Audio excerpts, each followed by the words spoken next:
What's up everybody, Zen here, and today we're gonna take a look how to fix a dent that's in the doors of a car.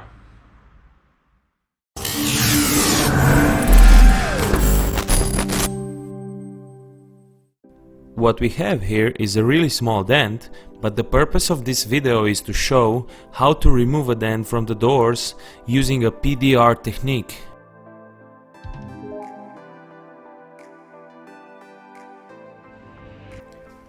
These are the tools we need for repair. The wedge, we have the little red from the Dent Reaper, A1 makes it.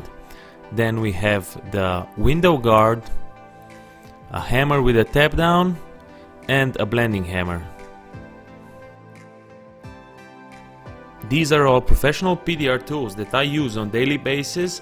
They've all come from professional PDR tool companies that are quality made.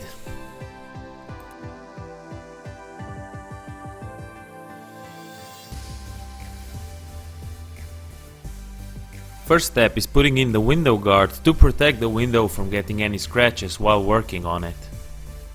We use a window wedge to create a little separation between the door panel and the window so we can fit our tool inside and reach the dent. On the left side of the screen you can see me pushing the dent, and on the right side you can see the dent coming out as I make each and every push.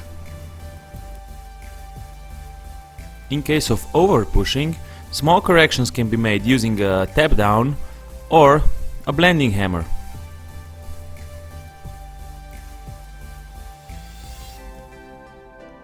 And here we have the final result.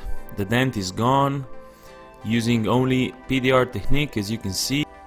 If you enjoyed this video, please like, share and subscribe to my channel. I'm gonna be coming out with more and more videos.